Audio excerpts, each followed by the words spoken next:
Good evening. I am Dr. Shriban, MBBS DCH, specialized from world famous Madras Medical College with 25 years of medical experience. Today, I want to share a very important topic that is about Nipah virus. NIPAH. Nipah virus. NIPAH virus. So, hope you all would have heard about this dangerous Nipah virus, and it has caused so many dangerous complications, including death.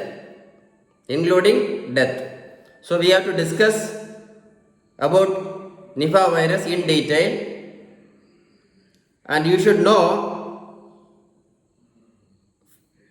or you should understand about this Nipah virus, how it spreads, the mode of transmission, how this disease is transmitted. So that you should know very well. So only if you know the mode of transmission, it is very easy for us to plan how to prevent this Nipah virus infection, NIPAH. Okay. So let me dive deep into the subject. Okay.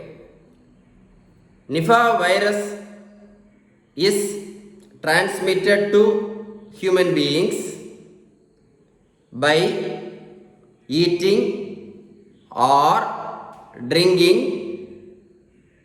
products contaminated with infected bat, urine, saliva, or droppings. Shall I repeat once more? Nipah virus is transmitted to human beings by eating or drinking products contaminated with infected bat, saliva, urine, or droppings. That means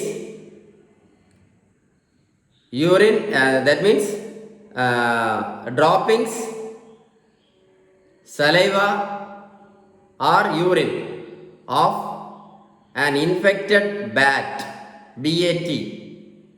is very, very, very contagious. So I repeat, saliva, urine, and droppings. These are the three things you have to keep in mind. I repeat, saliva, urine, droppings. Droppings means waste.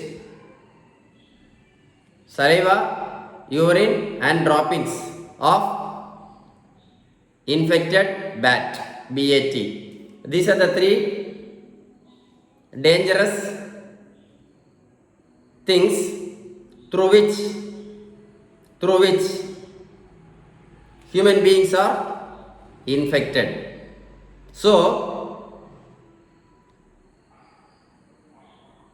our main aim is to prevent direct contact with the urine, the saliva, and this stool, that is droppings of bat.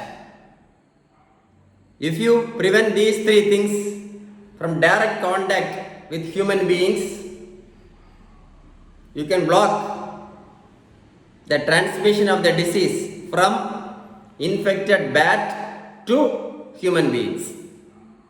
Three things: saliva, urine, and droppings. That means feces, that is stools. If you can prevent the direct contact of these three contagious materials of an infected bat with human beings, you can block the chain. You can block the chain of transmission from the bat to human beings. Do you understand? So my discussion will be how to prevent this transmission. Okay, I'll tell you later. Next. And infected bat can also transmit the disease to pigs. Pigs. Pig.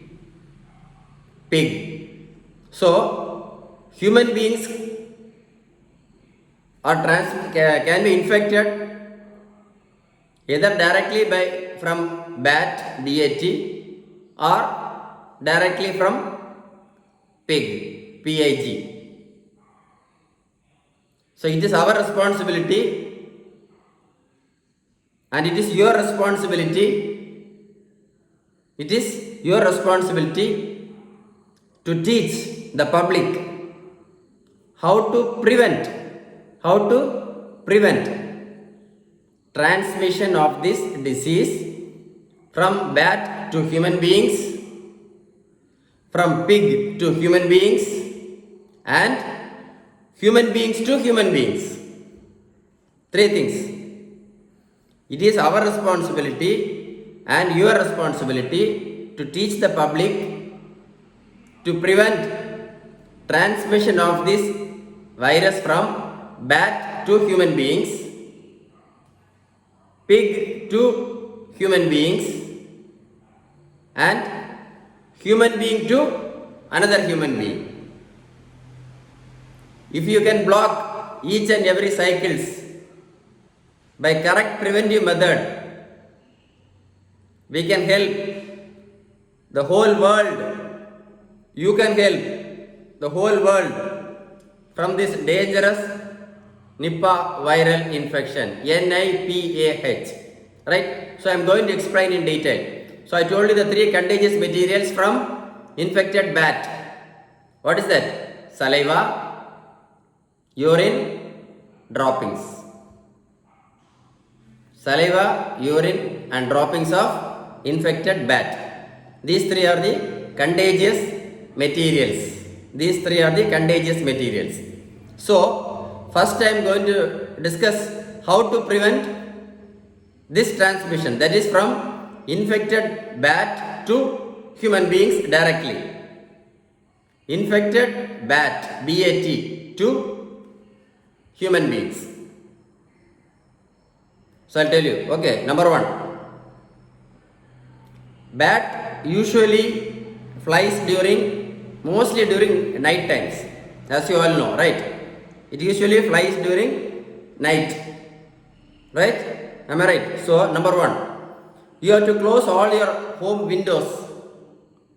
You have to close all your home windows and doors tightly, or if you close your windows and all the doors, bat cannot enter your home. That you have to take the first precaution. Second precaution is, most of the times this bat usually eats the fruit from the nearby trees, mango fruit, guava fruit, and it eats all the fruits, from the nearby which surrounding your home. And some of the fruits will be in the floor. Some of the fruits will be in the nearest stem of the trees. Have you seen? So, you should advise your children not to take that with hands. You should tell them not to use those things. If you are living in a Nipah virus infected area, I'll repeat again. If you are living in a Nipah virus infected area, you have to, number one, close all the windows and door, especially during night time, because most of us used to keep our windows open for aeration, which we should not do. We should close all the windows and doors so that the bat will not enter your home. Number two, as I told you, the bat used to eat the fruits which are nearby our home, maybe mostly guava fruits which will be in the stem of that guava tree, or it might even eat big mangoes, bite some mangoes and half will be in the ground. So you should not take that with your hand. Very important. Number two, you should see, or you should tell your children also not to take that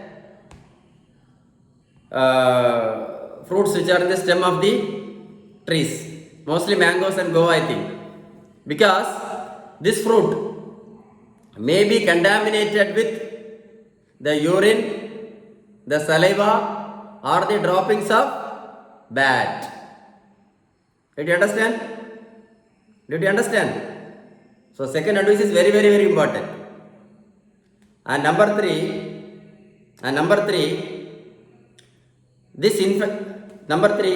even if you purchase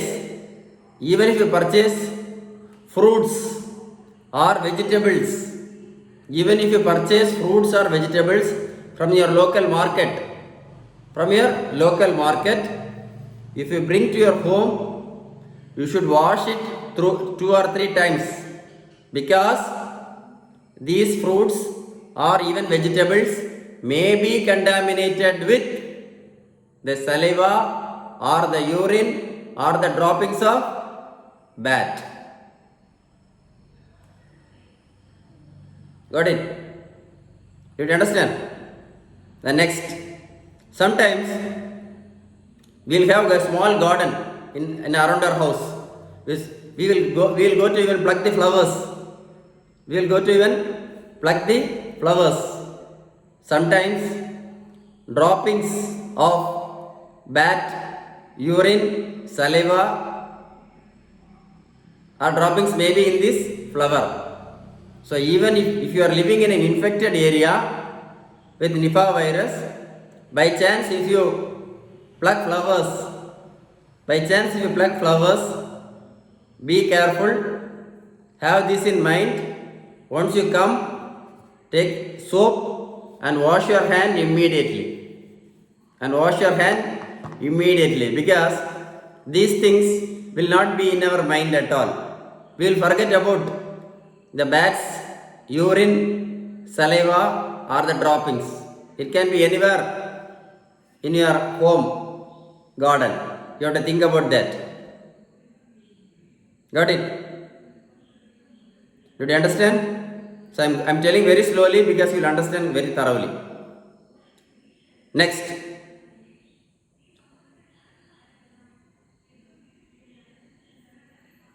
you should avoid direct contact with pigs, P-I-G. Direct contact with pigs, P-I-G, pig. If you are working in a pig farm, or sometimes you have pig in your own home, you should not allow your children to go and play with the pigs. And even if you go to a pig farm or somewhere, you should always apply mask. Or immediately after coming to your home, don't forget to wash your hand with clean soap water. These are the techniques by which we can prevent direct transmission from bat to human beings, direct transmission from pigs to human beings. Got it? So I have made it very, very, very clear. And sometimes, most of the time, even most of us, go and try to collect when you go out of the home to collect the newspaper, we used to keep our hand in the top of our compound. You have to be very careful, because droppings, urine or saliva of the bat may be in our compound wall. So you have to keep all those things in your mind. Even if you keep your hand, come to your home, enter your home, immediately wash your hand with soap. In other words, if you are living in an Nipah virus infected area, it is better to wash your hands as frequently as possible. Right? Don't forget. Okay, now how to prevent person to person transmission of Nipah virus. Human being to human being transmission. How to prevent human being to human being transmission. Number 1, full-time mask application. Most important, full-time mask application. Number 2, frequently wash your hands with soap. Frequently wash your hands with soap. Number 3, do not even share kerchief. Do not even share kerchief. Okay.